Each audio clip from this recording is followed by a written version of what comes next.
샬롬, 샬롬. 전 세계에 계신 브레드 TV 시청자 여러분, 저는 여러분들과 함께 하나님의 말씀인 토라 포션을 나눌 한세사람 교회 강대위 목사입니다. 이번 주 토라 포션은 샬라흐 레하입니다. 정탐꾼들을 보내어라고 하는 민수기 13장 2절의 말씀을 제목으로 삼고 있습니다. 정탐꾼들을 보낸다라고 하는 이 샬라흐는 이제 위임하다, 파송하다, 파견하다라고 하는 그런 뜻을 갖고 있고요. 이스라엘의 12지파의 지휘관들을 세우게 하시고 또 그 지휘관들을 통해서 뭐 재판도 하게 하시고 또 함께 예배도 드리게 하시고 그런 공동체를 이루게 하시죠. 그런데 그 이스라엘 12지파를 대표하는 그 지휘관들이 이제 먼저 가서 그 약속의 땅에 대하여서 정탐하고 돌아오게 하십니다.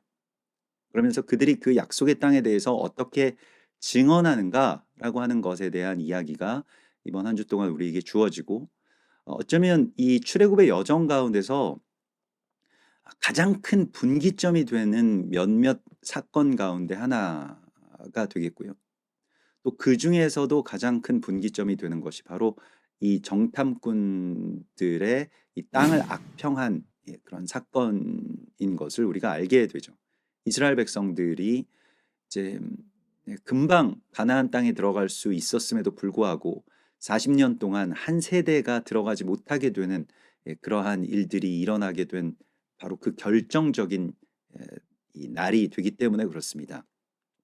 그래서 땅을 정탐할 사명을 받은 자들이라고 하는 것은 결국 우리에게 이런 사명이 있다는 것을 말씀을 하시죠. 너희는 땅 끝까지 이르러 내 증인이 되라.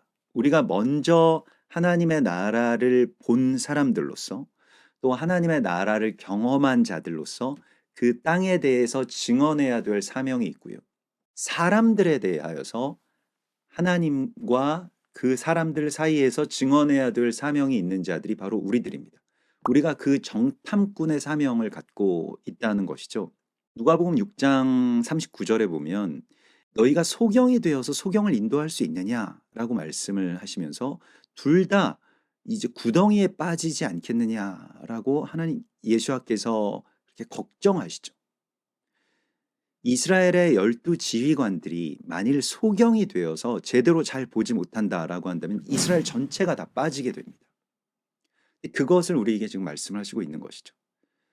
우리는 정탐하는 자의 사명으로 그렇게 파송된 사람들이라고 하는 것을 잊어서는 안 됩니다. 약속의 땅에 먼저 보내진 사람들, 구원에 대하여서 또 하나님의 나라에 대하여서 먼저 경험한 자들, 이 세상 속에서 하나님의 나라를 살아가는 자들로서 우리는 약속의 그 땅을, 천국을 증언해야 될 그런 증인들로서의 사명이 우리에게 있다라고 말씀을 하시고 있습니다. 주님께서 우리를 먼저 보내시고 또 앞서 보내셔서 그 땅을 보게 하시고 또 그 땅에 대하여서 증언하게 하시는 이 12정탐꾼의 사명을 주셨다는 것을 우리가 이 말씀을 통해서 받아야 되겠습니다. 그래서 우리가 이 모든 일들, 우리의 어떤 말이나 또 우리의 어떤 시각이나 생각이나 이런 것들이 우리가 이 정탐꾼으로서 정탐을 하고 있다라고 하는 것을 잊어서는 안 된다는 것입니다.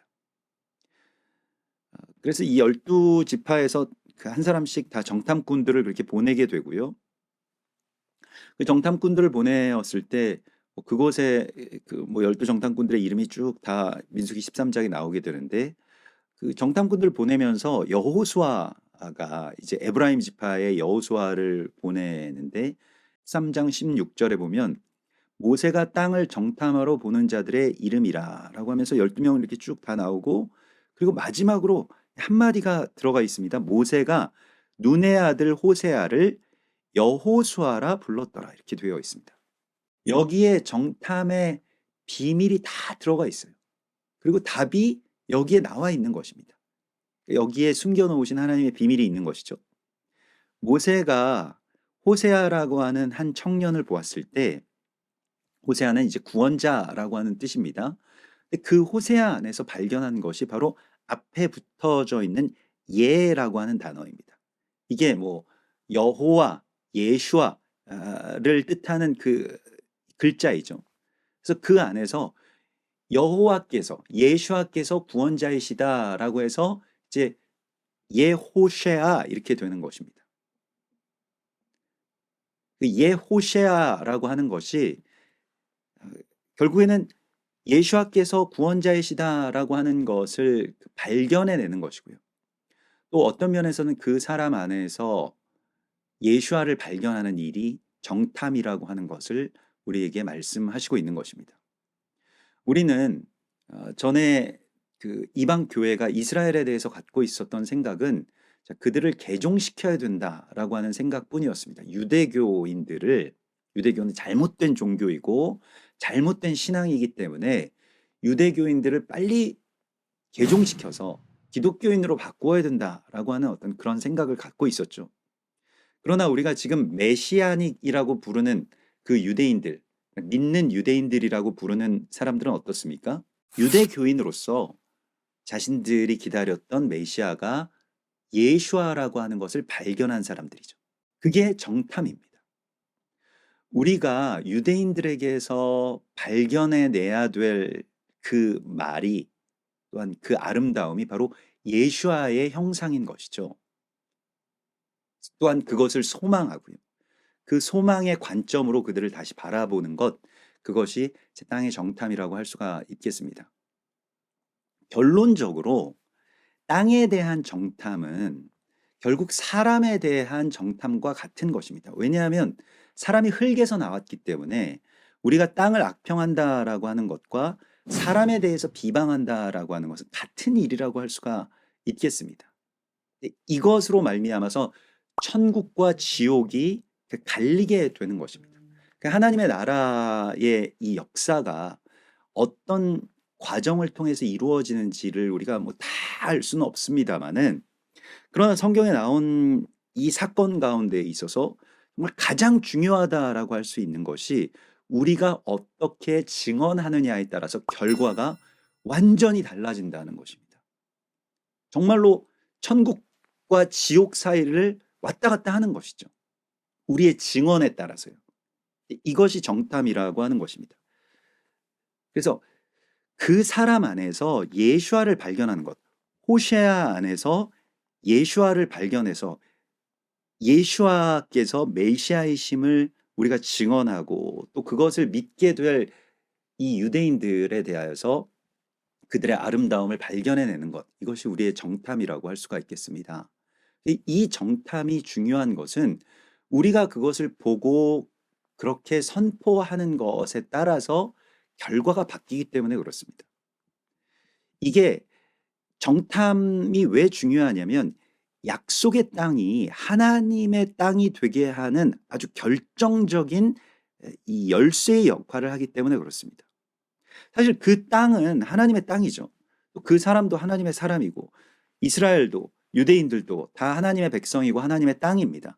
근데 중요한 것은 우리가 그들에 대하여서 어떻게 증언하느냐, 우리가 그것을 어떻게 볼 것이냐. 우린 전에는 이스라엘은 그냥 저주받은 땅이고 분쟁의 땅이고 하나님께서 유대인들은 버리신 백성이고 유대교인들은 아주 철저하게 왜곡된 신앙 안에 갇혀 있는 그러한 목이 곧은 백성이어서 하나님이 심판하실 대상으로만 그렇게 여겨왔다는 것입니다. 그것이 잘못된 정탐의 증언이었죠. 이걸 다시 돌이키는 것이 참된 증언, 또한 참된 그러한 그리스도 예수와의 땅을 발견하는 일이라고 하는 것을 이번 한 주 동안 계속해서 우리에게 말씀을 하시고 있습니다. 그래서 하나님의 이 약속의 땅을 우리가 어떻게 증언하느냐에 따라서 그곳이 소망과 감사와 찬송과 언약의 땅이 되기도 하고 원망과 욕망과 또한 저주의 땅이 되어버리기도 한다라고 하는 것을 하나님이 이 말씀을 통해서 우리에게 가르쳐 주시고 있습니다. 그래서 우리는 주님의 오실 길을 예비하는 이 광야에서 외치는 자의 소리로 이제 증언해야 될 사명이 우리 가운데 있는 것이고요. 우리가 땅에 대해 어떤 증언을 하느냐에 따라서 이 전체의 역사의 이 방향이 운명이 갈린다라고 하는 것입니다.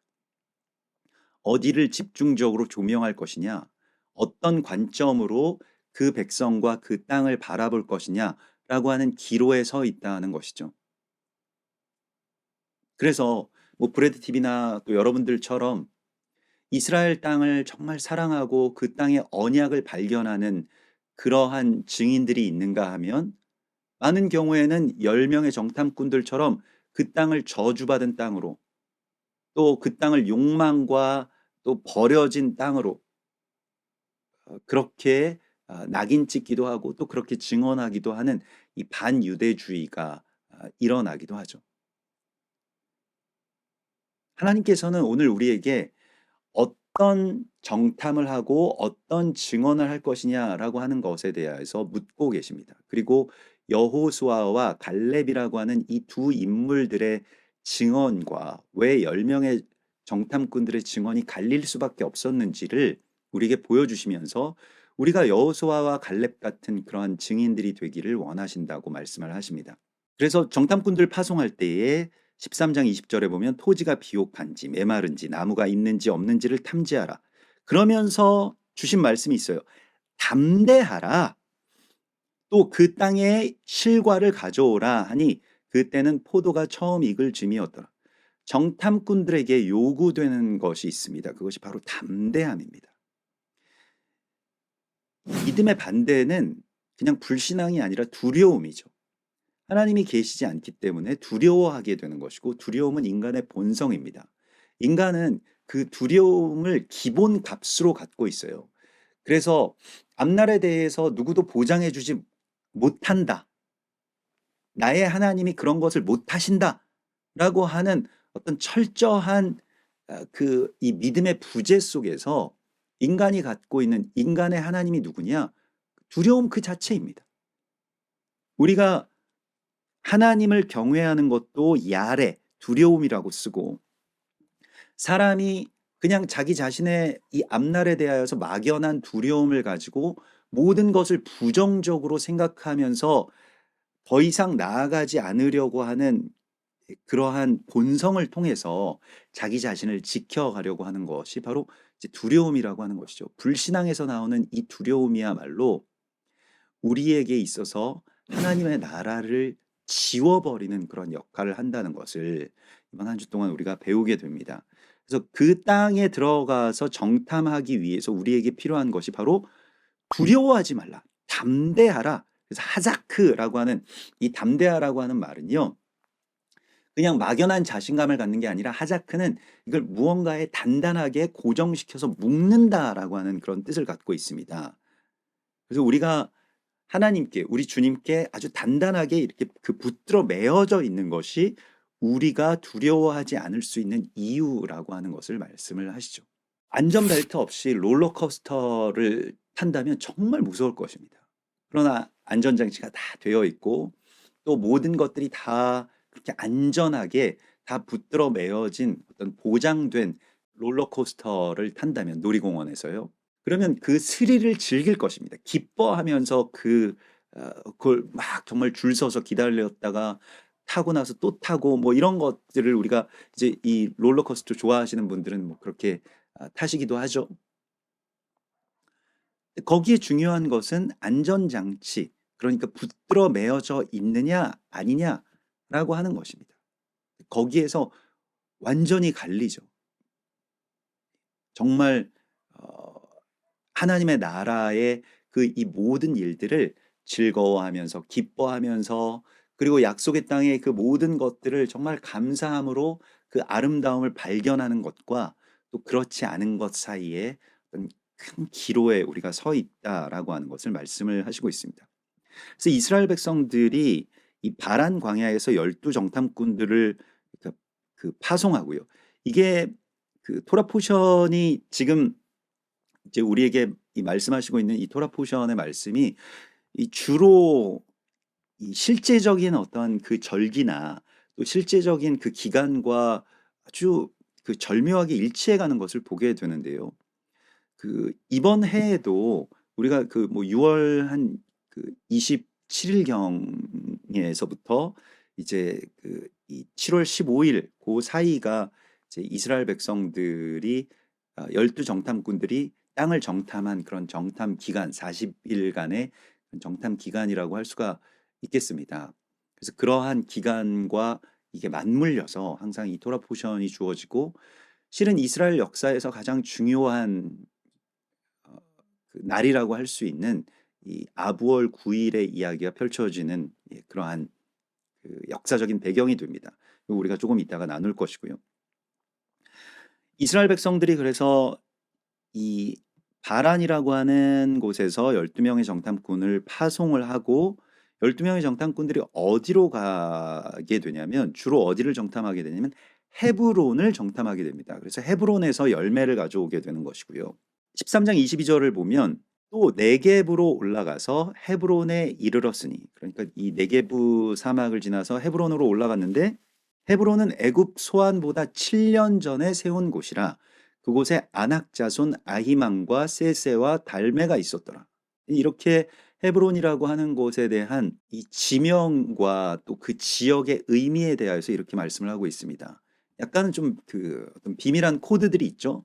왜냐하면 헤브론을 갑자기 뜬금없이 애굽의 소안보다 7년 먼저 세워진 곳이다라고 그렇게 기록을 하고 있어요. 그러면 애굽의 소안과 헤브론이라고 하는 이 두 땅이 극명하게 비교가 되기 때문이죠. 근데 애굽의 소안은 어떤 땅이냐? 그 소안이라고 하는 것이 그 떠남의 땅, 뭐 이 영어 그 사전적인 의미를 찾아보면 떠남과 분리의 땅이 소안입니다. 소안이라고 하는 뭐 그 히브리어는 아닙니다만은 떠나다, 분리하다, 또 그 이제 결별하다 뭐 이런 것입니다. 근데 그 이전에 하나님께서 먼저 세우신 땅이 있어요. 그게 무엇입니까? 헤브론입니다. 헤브론은 결합하다, 또 결합된 공동체, 코이노니아, 교제, 하나됨, 연합을 뜻하는 그러한 지명을 갖고 있습니다. 그 이름입니다. 헤브론이요. 그래서 하바르에서 나온 것인데 하바르는 동맹하다라고 하는 뜻을 갖고 있고요. 일종의 어떤 피의 동맹이 아브라함과 또 헤브론에 살고 있었던 그 에슈콜이라고 하는 그 형제들과 이제 동맹이 맺어졌죠.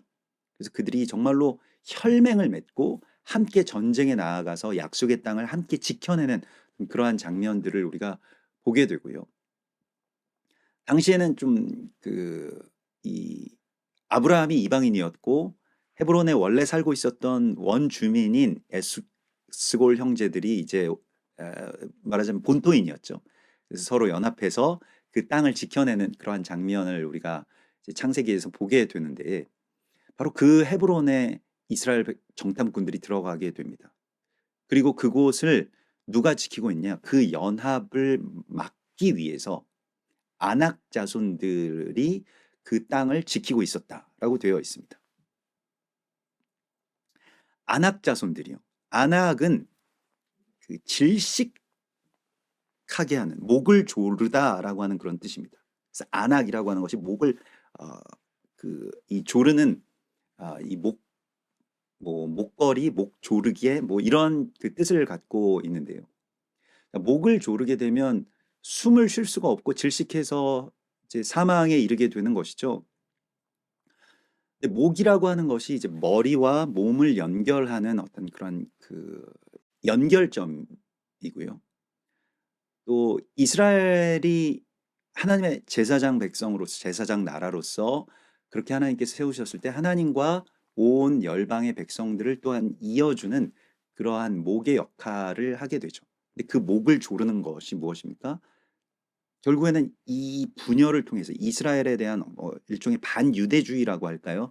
이런 것들을 통해서 온 몸을 다 죽음으로 몰아가고자 하는 그런 대적의 이 이야기가 바로 이 아낙이라고 하는 이 목조르다라고 하는 말 가운데 숨겨져 있는 뜻이라고 할 수가 있겠고요. 그 안악에서 그 안악 자손들 그 세 명의 이름이 등장을 하죠. 이게 다 반유대주의와 관계인데 첫 번째가 아히만입니다.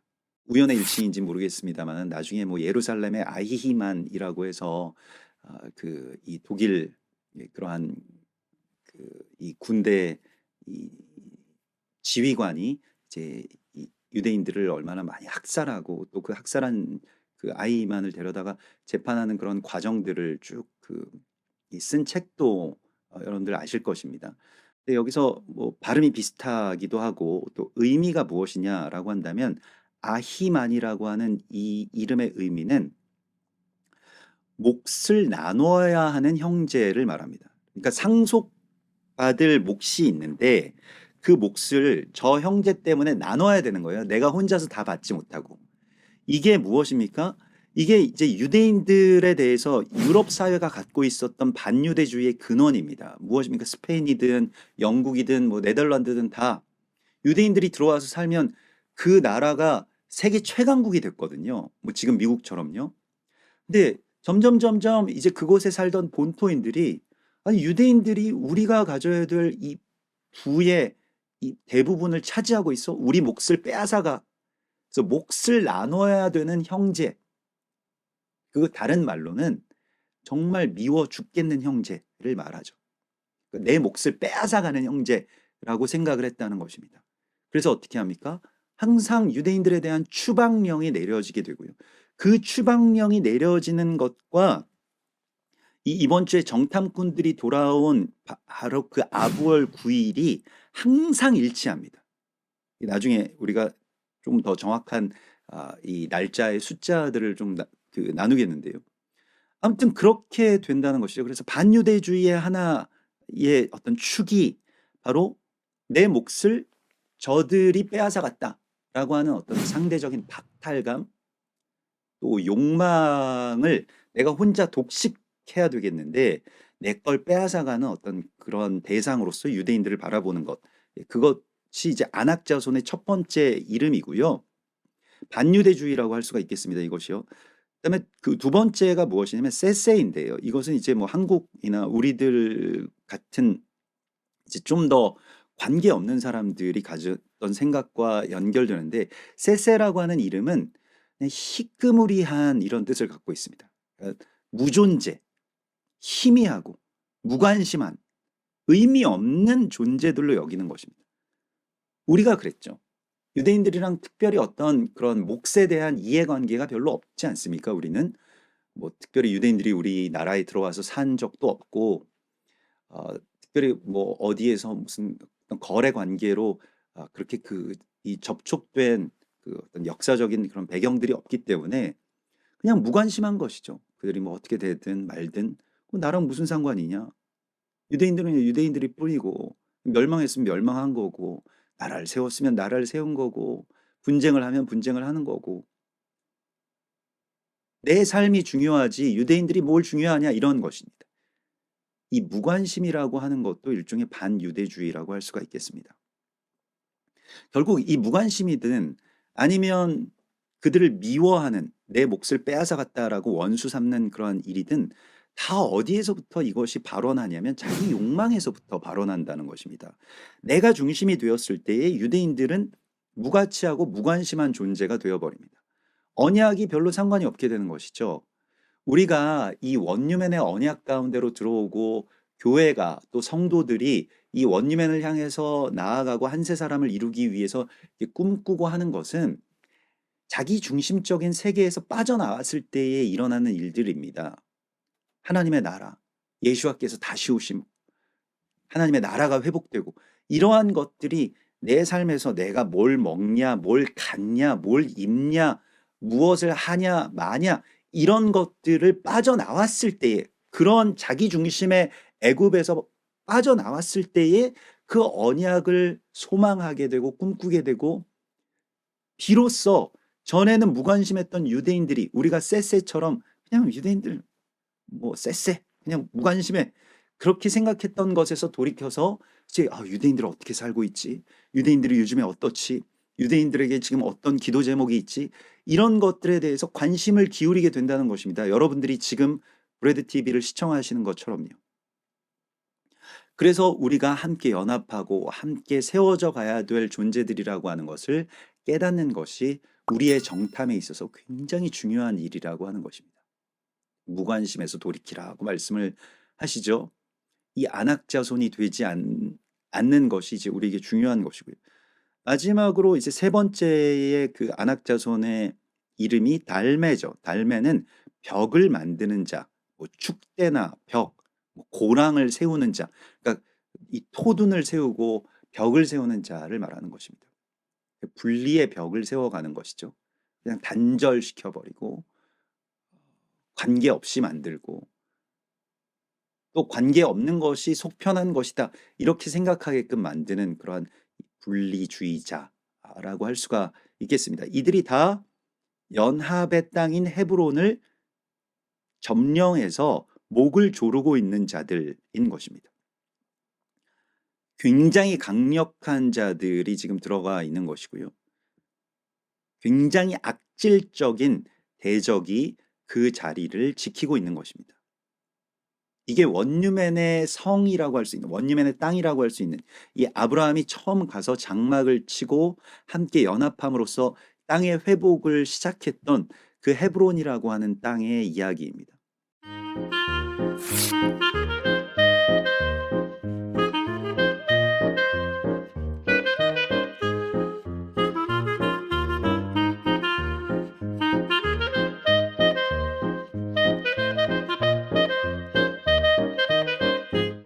그곳에서 여호수아와 갈렙이 열매를 가져오죠.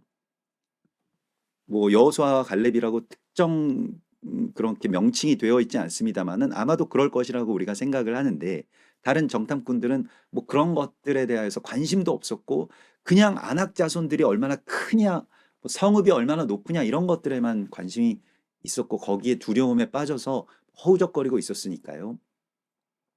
근데 이제 양 어깨 사이에 막대기를 꿰고 포도송이를 그렇게 메고 돌아옵니다. 세 가지 열매가 있죠. 첫 번째로 그 포도송이가 있고요. 포도송이가 에시콜입니다.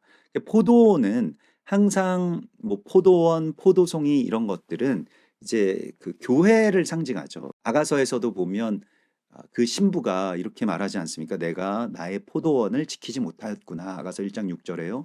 그런 말씀이 나오는 것처럼 포도원을 지키는 포도원 지기로서의 신부, 그것이 이제 교회이고요. 교회는 그 열매들 하나 하나리 또 모여 있는 그러한 포도 송이와 같은 그러한 공동체라고 할 수가 있겠습니다. 이걸 이제 여호수아와 갈렙이 두 어깨에 메고 돌아오는 그 장면, 그게 약속의 땅의 아름다움의 그 이제 아이콘, 그런 어떤 상징적인 그런 장면이라고 할 수가 있겠고요. 지금도 이스라엘 관광청의 그 심볼이 바로 이 양 어깨에 그 포도송이를 맨 그러한 정탐꾼 두 명의 모습을 우리가 이스라엘 뭐 곳곳에 국립공원 같은 곳에 가면 항상 이스라엘 관광청 그 로고를 볼 수가 있으니까요. 이제 그렇게 보게 됩니다. 그리고 두 번째의 열매는 석류이고요. 석류는 이제 제사장을 뜻하는 그런 과실이죠. 또 세 번째가 무화과입니다. 무화과는 이스라엘을 뜻하는 것이고요. 그래서 포도, 석류, 무화과 다 이방의 교회와 또한 제사장 나라가 된 이스라엘과 서로 함께 연합하고 그 아름다운 과실들, 그 땅에서 나오는 그런 아름다운 과실들을 우리가 보게 됩니다. 잘 아시다시피 12명의 정탐꾼 가운데 2명, 곧 여호수아와 갈렙만 그 땅의 아름다움을 발견할 수 있었던 사람들이었고요.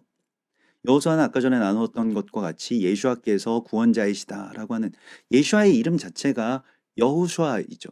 그래서 그 뭐 발음에 조금 그 차이가 있고 이게 뭐 그 이제 헬라말, 라틴말 뭐 이렇게 되다 보니까 뭐 예수, 뭐 예슈아, 또 뭐 지저스 뭐 이런 식으로 이제 조금 조금씩 그 발음의 어떤 차이들이 있긴 합니다만은 여호슈아라고 하는 말이 이제 예슈아, 여호슈아의 뭐 어떤 그 이 발음의 어떤 조금의 차이입니다만 다 같은 이름이라고 할 수가 있겠습니다. 그리고 갈렙은 이제 그 그나스 사람 갈렙, 또 그나스, 뭐 겐 사람 이렇게 일컬어지는데요. 주로 학자들도 견해가 일치하는 것은 갈렙은 이스라엘 그 유다 지파로 귀화한 그런 이방인이었으리라고 생각이 됩니다. 당시에 이방인들을 일컫던 그 비하하던 말 가운데 하나가 바로 게라고 하는 이름을 가진 카레브라고 하는 그러한 이름이고요. 근데 자신의 어떤 비천함에 대하여서 개의치 않고 충성하는 그러한 존재로서 이제 갈렙이 있죠. 그래서 이게 겐 족속이 나중에도 보면 이방의 남은 자로서의 역할을 하게 되고, 우리가 지난주에 이 베알로테카의 민수기 본문에서도 나누었던 것과 같이 그 모세의 장인 겐사람, 그 이 이드로의 그 아들이죠. 그러니까 모세의 처남인데 호밥이라고 하는 사람을 모세가 당신이 우리의 눈이 되어 주실 것입니다라고 하면서 떠나지 말기를 간청하고, 우리가 당신에게 선대하겠습니다, 선하게 대하겠습니다라고 하면서 끝까지 붙드는 그런 모습을 보게 되죠. 그래서 호밥이 남게 되는데, 그 호밥의 자손들이 사사기 1장 16절에 보면 모세의 장인은 겐 사람이라 그의 자손들이 유다 자손과 함께 종려나무 성읍에 올라가서 유다 황무지에 이르러 그 백성 중에 거주하니라. 그 자손들이 나중에 어떤 뭐 그 적그리스도와 같은 이 대적의 군대 장관인 그 시스라를 그렇게 죽이게 됩니다. 그러면서 이스라엘을 돕죠. 그래서 이스라엘이 항상 좀 마지막 때의 어떤 전쟁이나 혹은 여러 가지 어떤 위기에 있을 때 광야에 거주하면서 숨어 있다가 이스라엘을 완전히 떠나거나 아니면 이스라엘을 완전히 그 중심에 들어오는 것이 아니라 광야 어딘가에 이렇게 살고 있으면서 돕는 그러한 이방의 남은 자의 역할을 하는 것이 바로 이 겐 종족의 특징입니다. 그리고 이방의 남은 자의 어떤 그런 표상이라고 할 수가 있겠고요.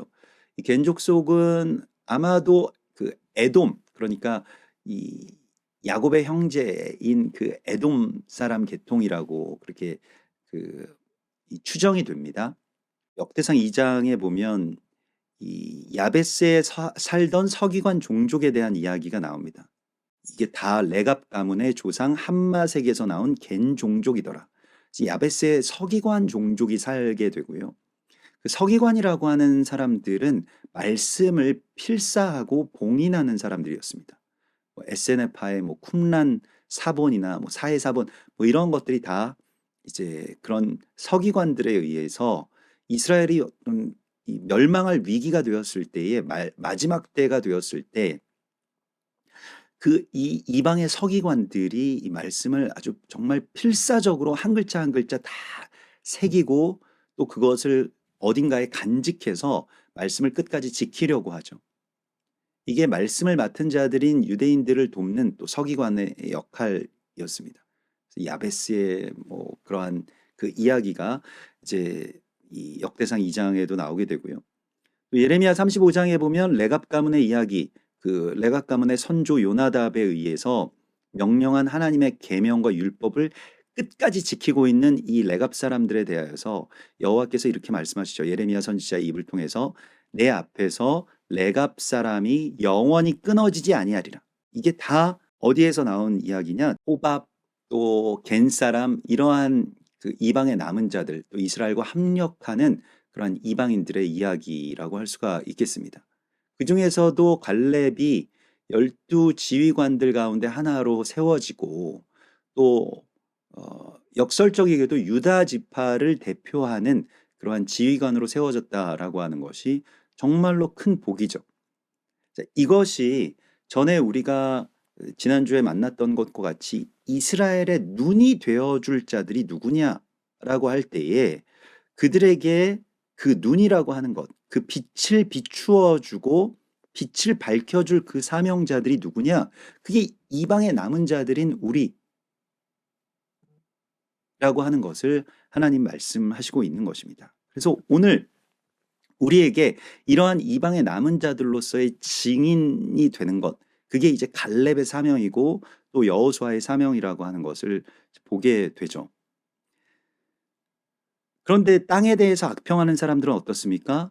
돌아와서 40일 동안 땅을 정탐하고 돌아와서 그 땅에 뭐 그래 아름다운 땅이고 심이 아름답고 젖과 꿀이 흐르고 뭐 열매가 크고 뭐 좋은 것은 사실이나, 그러나 그렇지 않다라고 말하면서 이게 에페스라고 하는 말을 쓰는데 이거 모든 걸 이제 좋은 건 좋은 건데 다 좋은데 이거 하나 때문에 안 된다. 이렇게 이야기를 하는 것입니다. 이렇게 에페스라고 하는 말이 쓰이게 되는데 이게 땅에 대한 악평이죠. 그러나 그렇지 않다라고 뭐 번역을 하는 그러한 말인데 모든 걸 무효화시키다라고 하는 그런 뜻으로 쓰이게 됩니다. 그래서 땅을 악평할 때 그런 말이 쓰이게 되고요. 그러나 그 땅은 안악 자손들이 지키고 있고 심히 두렵고 우리는 거기에 비하면 메뚜기와 같다라고 그렇게 증언하기 시작하죠. 거기에 있는 사람들은 신장이 장대한 거인들이었다라고 말하고 악평을 하기 시작합니다. 그리고 원망을 하기 시작하고요. 그 악평이 점점 번져가서 어떻게 되냐면 백성들에게 퍼져가게 되는데 그래서 백성들이 원망하기 시작하고 모세를 비롯해서 땅에 대해서 그렇게 이제 진실하게 증언하고 있는 여호수아와 갈렙도 죽이려고 합니다. 이게 원망이라고 하는 말을 히브리 말로 찾아보면 룬이라고 하는데 룬이라고 하는 것은 밤새 머물다라고 하는 그런 뜻을 갖고 있습니다. 밤새 함께 밤을 새다라는 뜻입니다. 그래서 불안, 부정한 생각, 또 누군가에 대한 그런 미움, 용서하지 못하는 감정, 원한 이런 것들이 밤새 머물게 되어서 낳게 되는 자식이 바로 악평이고 또 원망입니다. 에베소서 4장 27절에 이것은 마귀에게 틈을 주는 일이라고 말씀을 하시고 있고요. 분을 내어도 죄를 짓지 말며 해가 지도록 분을 품지 말라고 말씀을 하시면서 무릇 더러운 말은 너희 입 밖에도 내지 말고 오직 덕을 세우는 데 소용되는 대로 선한 말을 하여 듣는 자들에게 은혜를 끼치게 하라. 너희는 모든 악독과 노함과 분냄과 떠르는 것과 비방하는 것을 모든 악의와 함께 버리고 서로 친절하게 하며 불쌍히 여기며 서로 용서하기를 하나님이 그리스도 안에서 너희를 용서하심과 같이 하라. 그래서 우리에게 어떤 이 원망이나 또 악평이나 또 이러한 생각들이 우리 밤새 나의 어떤 이 나의 어떤 마음을 침소 삼아서 계속 머물려고 할 때 쫓아내라는 것입니다. 그리고 축복하고요. 악을 선으로 바꾸고요. 그리고 우리 안에서 그런 악평과 원망의 말이 나오지 않도록 하라는 것입니다. 마귀에게 이 틈을 내어주지 말라고 말씀을 하십니다. 이게 영적 전쟁이고 여기에 대해서 더 비장하게 우리가 나아가야 됩니다. 그냥 객관적으로 그거 잘못되지 않았냐 내 생각이 아닌 거예요. 내가 지금 생각하고 내가 말하는 것에 따라서 하나님의 나라가 바뀐다는 것입니다. 천국이 되기도 하고 지옥이 되기도 한다라고 하는 것이죠. 정탐꾼들이 돌아와서 그 정탐한 날이 역사적으로 우리가 생각하는 것보다 훨씬 더 중요하게 이제 나중에 하나님께서 이스라엘 백성들을 이제 40년 동안 광야에서 떠돌이 생활을 해야 되죠. 한 세대가 들어가지 못했죠. 땅을 악평했던 그 세대 자체가 들어가지 못했습니다. 이건 세대의 범죄라고도 할 수가 있겠습니다. 우리가 여기에 대하여서 더 주의 깊게 잘 깨달아야 됩니다. 이걸 나의 이야기로 받아들일 수 있어야 됩니다. 티샤브 아부, 올해는 뭐 7월 27일 양력으로는 이제 그렇게 되겠는데요. 이스라엘의 역사에 이것은 국치일로 기념되고 있습니다. 티샤브 아부월 9일, 이게 티샤브 아부인데요. 이스라엘의 국치일이에요. 이스라엘이 멸망하게 된 이유, 멸망하는 날이 다 우연의 일치일까요? 항상 티샤브 아부였습니다. 이게 바벨론에 의해서 제1차 예루살렘 성전이 붕괴되죠. 그게 주전 587년 아부월 9일이었습니다.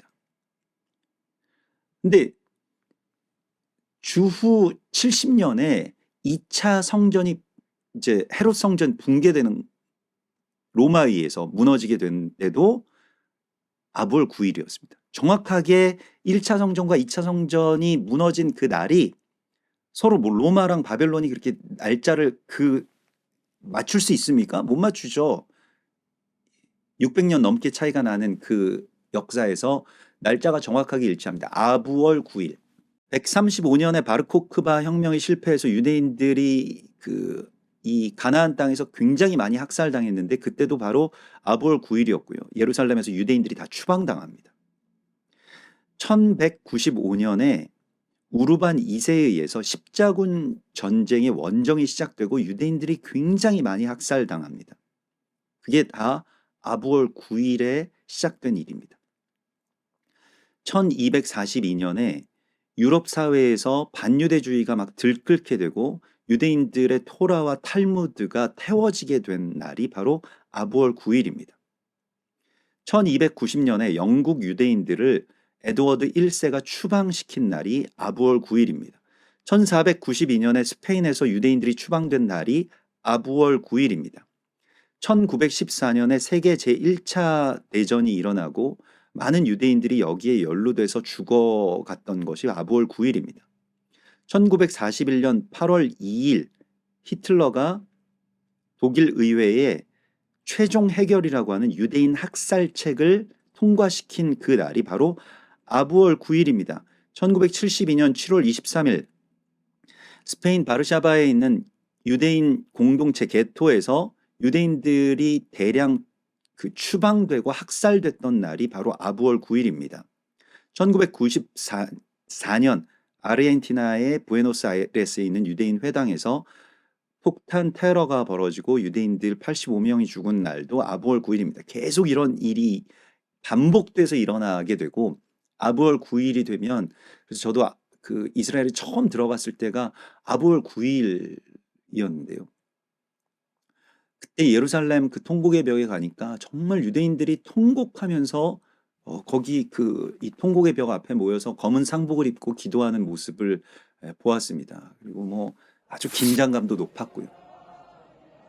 왠지 저도 그 통곡의 벽 앞에서 그 아부월 9일 그 시간에 이제 기도를 할 수가 있었는데 정말 이 영혼 깊은 곳에서부터 이렇게 통곡이 나왔던 그런 기억이 납니다. 성령께서 정말 제 안에서 우시는 것과 같고 저는 그때 아부월 9일이 뭐 어떤 배경인지를 몰랐습니다. 나중에 이제 돌아와서 찾아보게 되었죠. 왜 여기에 이렇게 사람들이 많이 있는 겁니까? 그랬더니 뭐 티샤브 아부라는 거예요. 그래서 우리 뭐 성경에서 티샤브 아부를 배운 적이 있습니까? 뭐 신학교에서 저는 한 번도 들어본 적도 없는 날인데요.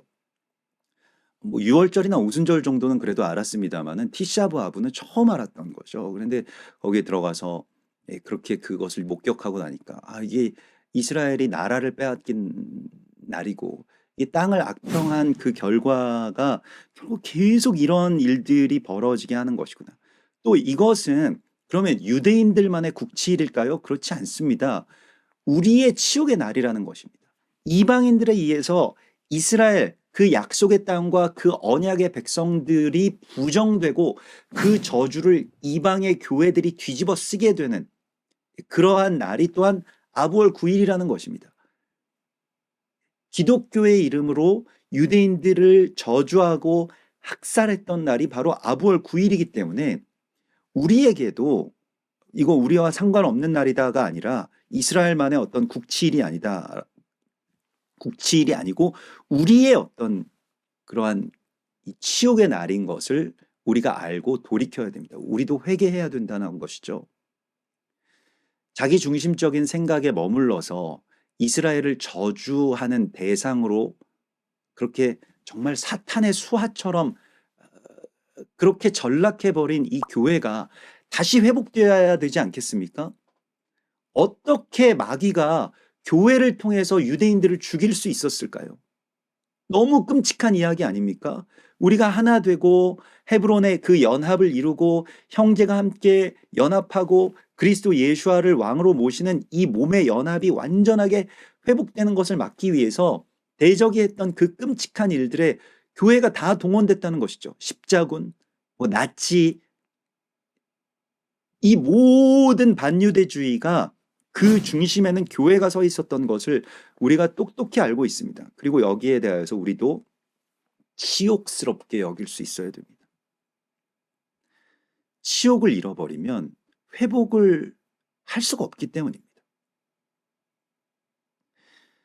12 정탐꾼들 가운데 이 10명의 정탐꾼들이 그 약속의 땅에 대하여서 원망하기 시작했을 때 그 두려움은 결국에는 분노가 되어서 온 백성 사이에 다 번져가고, 그런 상황 가운데서 14장 6절에 보면 그 땅을 정탐한 자 중 눈의 아들 여호수아와 여분네의 아들 갈렙이 자기들의 옷을 찢고, 그 옷을 찢는다라고 하는 행위가 요엘서에서도 호세아서에서도 나오지만은 회개의 행위입니다. 자기의 어떤 정체성을 벗어난다는 것입니다. 그 전의 정체성을. 그게 회개죠. 세례 요한도 회개하라, 천국이 가까웠느니라, 이렇게 말씀을 하시죠. 이게 무엇입니까? 보통 일반적으로 회개하라라고 하면, 야, 너희 잘못했으니까, 너희가 얼마나 잘못했는지 알아? 너희에게서 천국이 멀어졌어, 이렇게 이야기를 할 것입니다. 근데 그렇게 이야기를 하지 않고 천국이 오히려 가까워졌다라고 이야기를 하고 있죠. 회개라고 하는 것이 존귀함을 회복하는 이야기이고, 그 존귀함의 회복이라고 하는 것이 어디에서부터 비롯되느냐?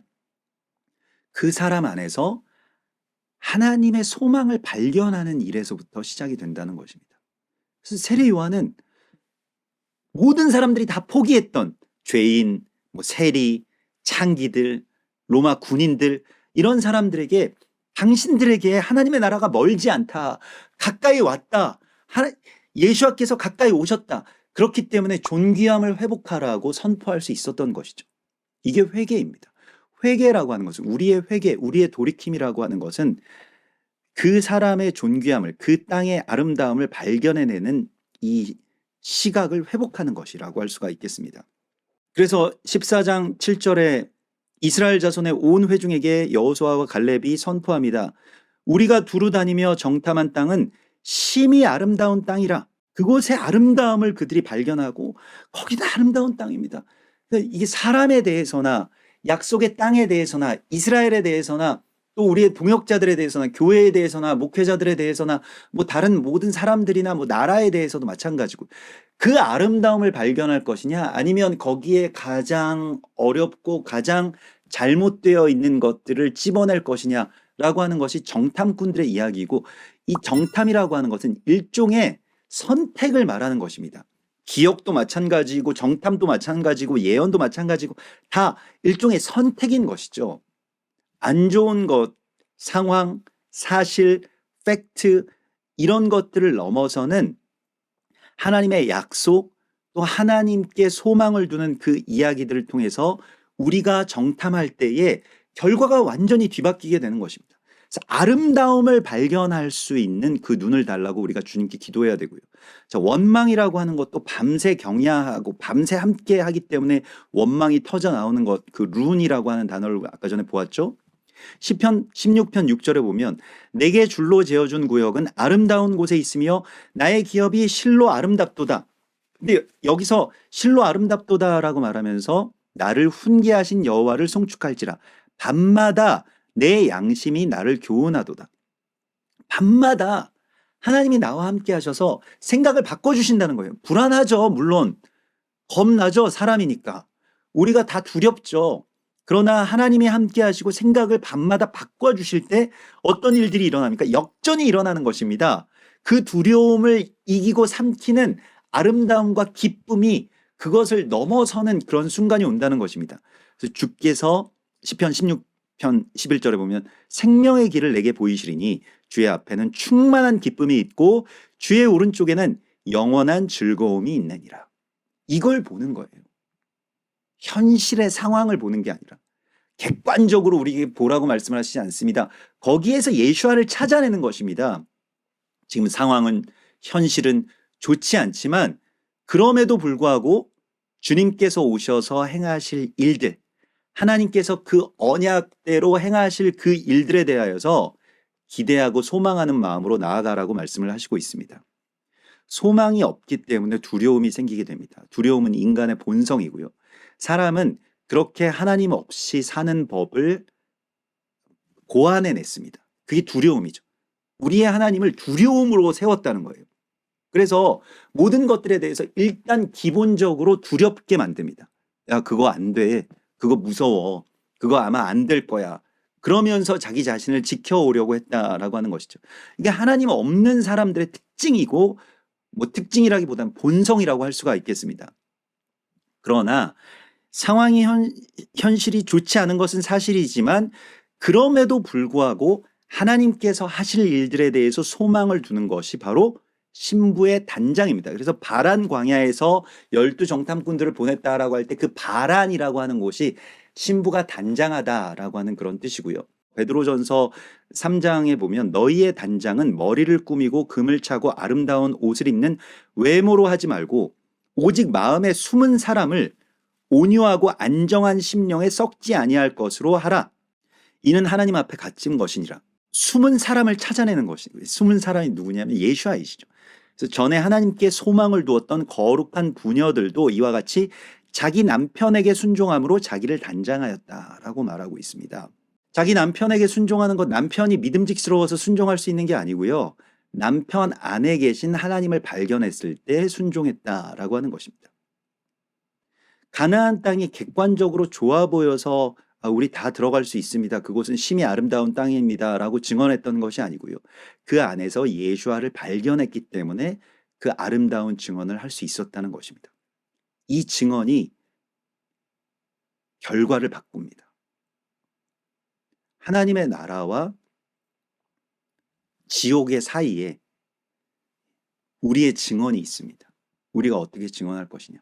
땅끝까지 이르러 내 증인이 되라 라고 말씀하실 때 그 사람 안에 이스라엘 안에 감추어진 예수아를 발견하는 여호수아와 갈렙 같은 정탐꾼들이 되시기를 주님의 이름으로 축원합니다.